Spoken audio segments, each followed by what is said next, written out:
Good evening and welcome back.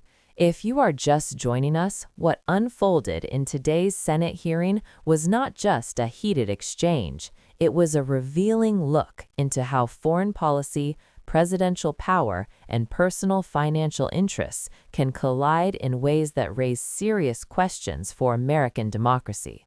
If you want clear, no-nonsense breakdowns of moments like this, make sure you subscribe to the channel and turn on notifications so you do not miss our coverage.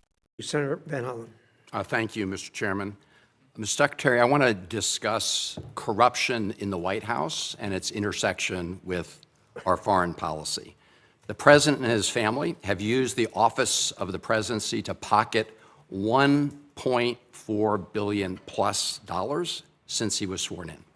A New York Times analysis entitled "Trump's Plundering of America" indicates that some of that is a result of the president selling corruption here at home, but much of it relates to the president selling out U.S. interests overseas to make a killing for his family, including giving away sensitive U.S. semiconductor and AI technologies to the UAE, while the UAE pumped $2 billion into one of the Trump family ventures. And then there are all the other Trump deals that are intertwined with tariff or foreign policy matters. Golf courses in Saudi Arabia and Vietnam, Trump hotels and office buildings in other countries, and of course there's the $400 million jet from Qatar. The list goes on and on. By any measure, this is the most corrupt administration in American history. We also see the president wielding U.S. power overseas in a way that advances the interests of his billionaire buddies at the expense of American interests. It was Ron Lauder, who has business ventures in Greenland, who reportedly first put the idea of grabbing Greenland into President Trump's mind.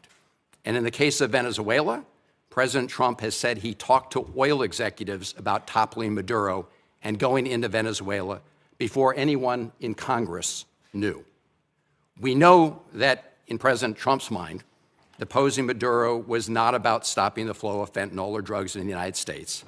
He cut the budget for DEA. He pardoned the former Honduran president convicted of drug running. And the new president, Delcy Rodriguez, has herself been long suspected by DEA of being involved in drug smuggling. She's also a longtime hardened communist leader, so this operation certainly was not about bringing more freedom and democracy to Venezuela. In fact, the president told us what it was all about at his big press conference after seizing Maduro. The president said it was about oil, oil, oil. He used the word oil 19 times, never mentioned democracy or freedom or human rights. And so the pattern of corruption is clear. Now, President Trump has said publicly that he had communications with folks from the oil industry about going into Venezuela before anyone here in Congress was notified. Mr. Secretary, simple yes or no question. Were you with President Trump during any of those conversations he had with people with oil interests in Venezuela about the possibility of deposing Maduro? That's not a simple yes or no question, but I can answer it quickly, and that is the president always elicits opinions from all sorts of people, including, for example, Chevron has an active license in Venezuela. They operate in Venezuela. They've been doing so even when the sanctions were in place. So of course you would ask Chevron, what is your opinion of Delcy Rodriguez? What are your opinion of their economy and of their prospect? But the notion that somehow the president authorized this challenge at the urging of oil executives is absurd. That never happened. Mr. Secretary, I'm asking whether you were with the president. That never happened. I couldn't be with him because it never happened. The oil executives were not involved whatsoever in any of the planning on this matter. None. Did the president, as he said publicly, inform them about the U.S. operations? I think all of those executives learned about this operation the same time everybody else did. Well, President Trump has said the opposite in public. No. Yes, he has. I mean, he said it. I think it was aboard Air Force One on an airplane. It's on public record. You can take a look. Look, Paul Singer, who you know, gave $8 million toward Trump's 2024 campaign. Conveniently, through his hedge fund, he's acquired Citgo out of bankruptcy, which is suddenly very, very valuable. Did you or President Trump have any communications with Paul Singer about Venezuelan oil in the months leading up to the military action in Venezuela? I can tell you I did not, and I would be very surprised what the president did in that regard. And in fact, that Singer position that you've outlined, which is not just him but other creditors, was actually was blocked. We don't want to see. It's one of the reasons why we had to do this account in a third country in the interim, is because we don't want it to be something that's picked apart by creditors. I appreciate that, and we'll monitor it carefully. There's also Vitol. They've been given a license for Venezuelan oil worth about $250 million. Vitol's senior partner, John Addison, gave $6 million to the Trump-aligned PACs in the last cycle. And the list goes on, Mr. Secretary. And I have to say that when you have the President of the United States himself, after taking Maduro, get up and say this was about oil, oil, oil, it does make all of us ask the question whether he put men and women in the U.S. military at risk simply so he could grab that oil. Well, that oil, yeah, and I don't know if you were here. I think you were here the whole hearing. I don't think you had left.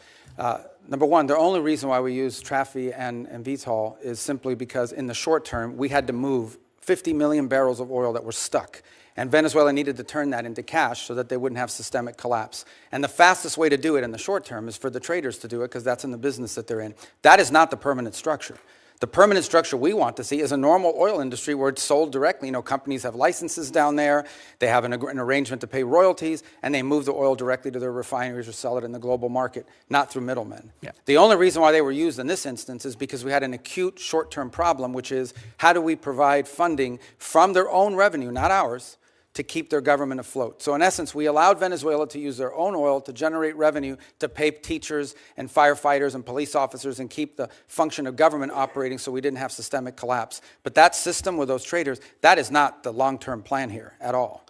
My only point, Mr. Secretary, is those folks who gave a lot of money to the Trump campaign have done very well as a result of what's happened. Thank you. Thank you. Senator Daines.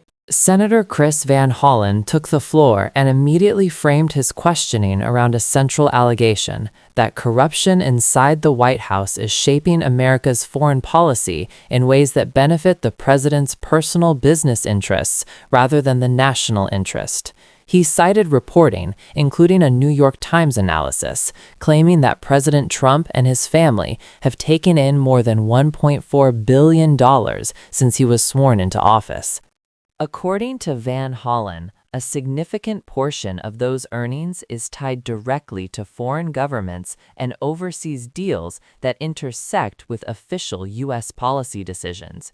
He pointed to examples involving sensitive semiconductor and artificial intelligence technology shared with the United Arab Emirates, while at the same time, a Trump family venture reportedly received $2 billion from UAE sources.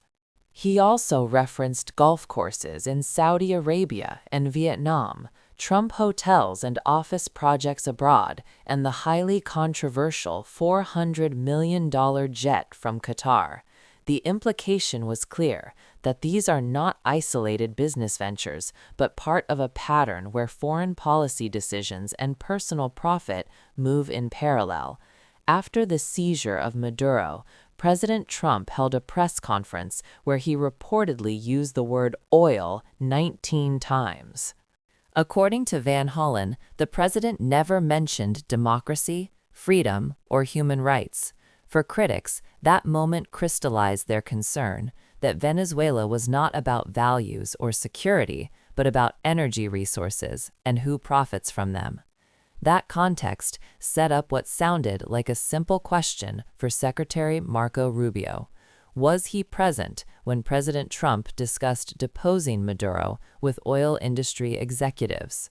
That distinction matters because it goes to transparency, accountability, and who is in the room when consequential decisions are being discussed. Stay tuned and don't forget to subscribe for more clear, in-depth coverage of the hearings shaping American politics right now.